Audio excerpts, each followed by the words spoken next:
The day my grandmother died, my family acted like they had lost a relative, but I felt like I had lost the only person who ever truly saw me. My name is Rowena Rose, and 3 weeks after my grandmother Eleanor's funeral, I sat in a lawyer's office with the rest of my family to hear her will. I expected nothing. Maybe a small keepsake. Maybe one of her books, but what happened instead made no sense. The lawyer cleared his throat and said the sentence that changed everything. Rowena, your grandmother left you the Oak Ridge property. Just the house. No savings. No jewelry. No trust fund. Nothing else. Across the table, my father tried to look sympathetic. It's still something, he said. My mother sighed loudly. That place is practically falling apart. My sister Vanessa barely looked up from her phone. Meanwhile, they were inheriting everything else. The bank accounts, the investment portfolio, the lake cabin, the antique collection, all divided neatly between them. And me? I got the condemned house no one wanted. At first, I thought maybe Grandma had made a mistake. But Eleanor Whitaker never made mistakes. She was the most careful, intelligent woman I had ever known. And she loved me. I knew that. So why would she leave me a collapsing house while everyone else walked away with her fortune? 2 weeks later, I drove to the property. The house looked worse than I remembered. The porch sagged. Paint peeled off the walls. A yellow, unsafe structure notice hung on the door. For a moment, I almost left. But then I remembered the last thing my grandmother whispered to me in the hospital. Trust what you find, not what they tell you. I pushed open the door. Dust filled the air as I stepped inside. Everything looked frozen in time. Furniture covered with sheets, photographs still hanging on the walls. Then something caught my eye. A silver bracelet sitting on the piano bench. My heart skipped. It was Grandma's bracelet, the one she wore every day. But I had seen it at the funeral. I picked it up carefully. A tiny folded note was attached to the clasp. My hands trembled as I opened it. 3 words were written inside. Look behind walls. Suddenly, the house didn't feel abandoned anymore. It felt like a message. Like my grandmother had left something behind for me to find. And deep down, I had this strange feeling that once I started searching, my family would never forgive me. Because whatever was hidden in this house was never meant to be found. And I had no idea yet that the truth hidden inside those walls would destroy my entire family. A week later, I hired a contractor to inspect the house. His name was Patrick. He had renovated dozens of old homes, so nothing surprised him, until he knocked on the hallway wall. Hold on, he said. He knocked again. Then he frowned. This doesn't sound right. I walked over. What do you mean? Patrick tapped the wall with his hammer. It's hollow, but not the way drywall should be. My heart started racing. My grandmother's message flashed through my mind. Look behind walls. Patrick carefully broke through the panel. Wood splintered and dust filled the hallway. Then he stopped. Well, that's interesting. Inside the wall was a hidden cavity, and inside that cavity was a steel box. Patrick slowly pulled it out. It was heavy and sealed with a combination lock. I've seen hidden safes before, he said quietly, but usually people hide money in them. I stared at the box. Something told me this wasn't money. This was something much bigger. Patrick wiped his hands. You should probably open that with a lawyer present, but curiosity wouldn't let me wait. That night, I placed the steel box on my kitchen table. I kept staring at the lock, trying to think of numbers that might mean something to my grandmother. Then it hit me. Her birthday, April 17th. My hand shook as I turned the dial. Click. The lock opened. Inside were several envelopes, and on top of them, a letter written in my grandmother's handwriting. I unfolded it slowly. The first sentence made my stomach drop. Rowena, if you are reading this, it means someone in our family has betrayed me. I kept reading, and the more I read, the colder my blood became, because inside the safe was something impossible. The original will, and according to it, my grandmother had left everything to me, which meant the will my family showed at the lawyer's office was fake. And if that document was forged, it meant someone in my family had stolen Hundreds of thousands of dollars. I spent the entire night reading the documents inside the steel box. Every page felt heavier than the last. My grandmother had organized everything carefully. Bank statements, copies of legal forms, letters she had written to herself describing suspicious conversations. She had been building a record, almost like she knew something bad was coming. One envelope was marked, "If something happens to me." My hands shook as I opened it. Inside were printed bank transfers, large ones, all withdrawn from my grandmother's accounts and transferred to a name that made my stomach twist. Michael Rose, my father. I stared at the numbers in disbelief. This couldn't be real. My father was many things. Strict, controlling, distant. But a thief? I flipped to the next document. It was a photograph taken inside a lawyer's office. My father and the family attorney were sitting at the table. My grandmother sat across from them. She looked confused, almost frightened. On the back of the photo, my grandmother had written something. "They tried to force me to sign a new will." My heart began racing. Suddenly, the inheritance meeting made sense. The cold smiles, the rehearsed sympathy. They already knew what the will said, because they had created it themselves. I kept digging through the safe. Then I found something else. A small flash drive, with a sticky note attached. 3 words written in my grandmother's handwriting. "Proof. Play carefully." My hands were trembling when I plugged it into my laptop. One video file appeared, recorded only weeks before she died. I pressed play. The screen flickered, and suddenly my father appeared in the frame. He was standing across from my grandmother at the dining table, and he looked furious.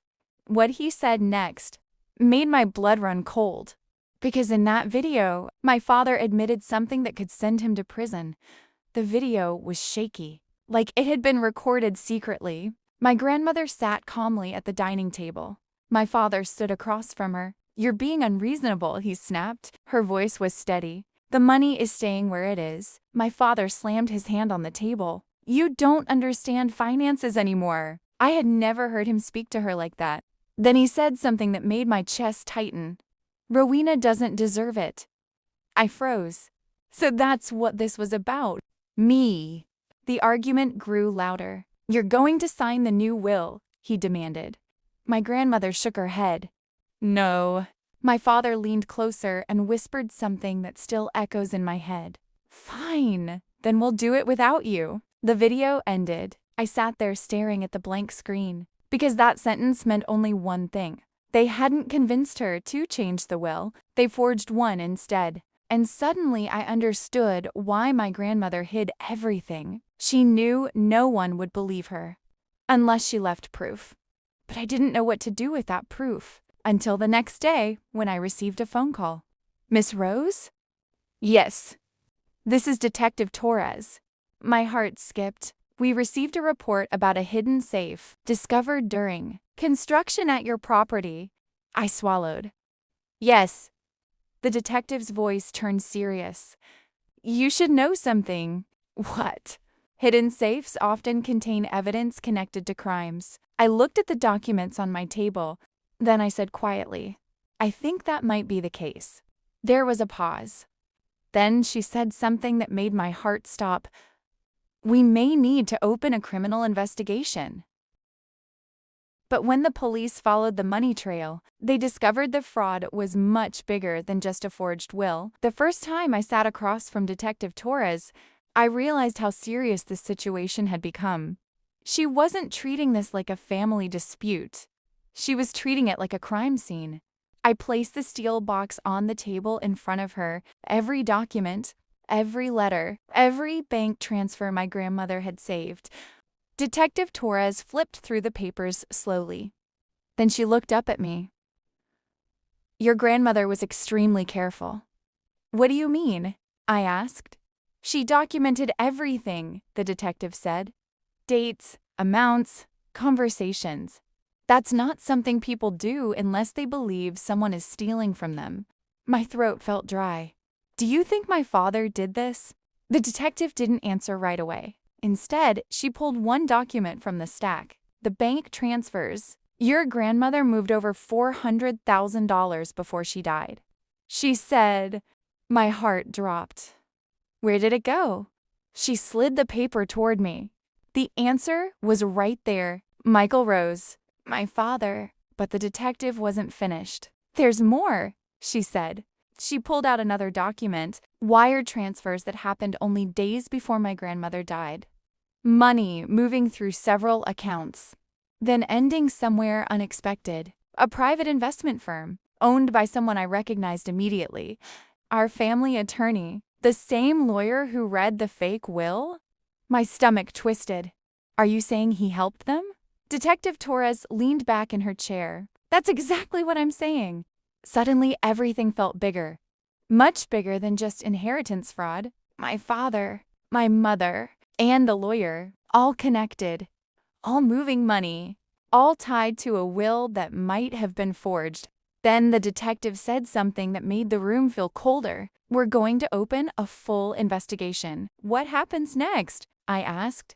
She looked straight at me. We start asking your family questions. And that's when fear hit me for the first time. Because if my father discovered I had taken those documents to the police, I had no idea what he might do. But the worst part? That wasn't even the biggest secret waiting to be uncovered. Because when investigators started digging deeper, they found evidence of something far more disturbing. Not just fraud, but elder abuse. And the truth was about to tear my family apart. Cliffhanger. But the person who exposed the biggest secret wasn't the police. It was someone I never expected to betray my parents. My own sister. 3 months later, the case reached court. By that time, the investigation had exploded. Forensic accountants traced every transaction. Handwriting experts examined the will. And the results were devastating. The signature on the will presented by my family was forged, but the biggest shock of the trial came from someone I thought would never stand beside me, my sister Vanessa. Growing up, Vanessa had always been my parents' favorite. Perfect grades, perfect daughter, perfect image. She had supported them when the investigation started, called me dramatic, said I was trying to destroy the family. But on the second day of the trial, something changed. Vanessa walked into the courtroom, and instead of sitting with our parents, she sat on the witness bench. The prosecutor asked her one simple question. Ms. Rose, did you ever witness conversations about changing your grandmother's will? Vanessa hesitated. Our mothers stared at her. My father shook his head slightly, like he was warning her. For a moment, I thought she would lie. Then Vanessa spoke. Yes. The courtroom went silent. My father stood up immediately. That's not true. The judge slammed the gavel. Sit down, Mr. Rose. Vanessa's voice was shaking now. But it is true. She looked directly at the jury. I heard my father and the lawyer discussing how to rewrite the will. My father's face turned pale. Vanessa kept talking. They said Grandma wouldn't sign it, so they would handle it another way. The room erupted in whispers. Then Vanessa said the sentence that destroyed everything. They forged it. My mother burst into tears. My father stared at Vanessa like he didn't recognize her anymore, and for the first time in my life, I saw fear in his eyes. Because the person he trusted most had just told the truth, but the final evidence my grandmother left behind would make the entire courtroom. Surprised Dot, the final day of the trial felt unreal. Weeks of testimony had already exposed everything. The forged will, the stolen money, the conspiracy with the lawyer. But the prosecutor saved the most powerful evidence for last. The flash drive. My grandmother's video. The judge allowed it to be played for the jury. The screen lit up, and suddenly my grandmother appeared in the courtroom. Alive. Cone, looking straight at the camera. If you are watching this, she said, it means I was right to be careful. My father stared at the screen like he had seen a ghost. My grandmother continued speaking. I believe members of my own family are attempting to manipulate my finances and force changes to my will. The room was completely silent. I want it clearly known, she said firmly, that my estate belongs to my granddaughter Rowena. My chest tightened. She continued, "She is the only person who visited me when I was sick. The only one who never asked me for money." Then she said something that made my eyes fill with tears. "Rowena has a good heart, and I trust her to protect what I built." The video ended. The courtroom sat in stunned silence. Even the judge looked shaken. 2 hours later, the verdict came. The forged will was declared invalid. My grandmother's original will was reinstated. The stolen money had to be returned.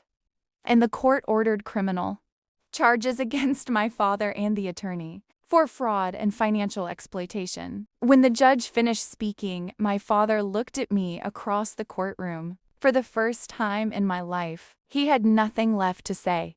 Months later, the house was finally restored. The same house no one wanted, the same house everyone laughed at. But inside its walls, my grandmother had hidden the truth. And that truth didn't just protect her legacy. It exposed the people who tried to steal it.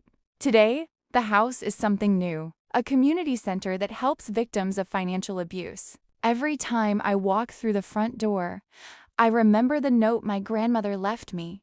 Look behind walls, because sometimes the truth isn't gone. It's just waiting for someone brave enough to find it. If this story shocked you as much as it shocked me, make sure to like this video and subscribe to the channel. Stories like this remind us that sometimes the biggest betrayals come from the people we trust the most. And if you've ever experienced family betrayal, tell me in the comments, because your story might help someone else feel less alone.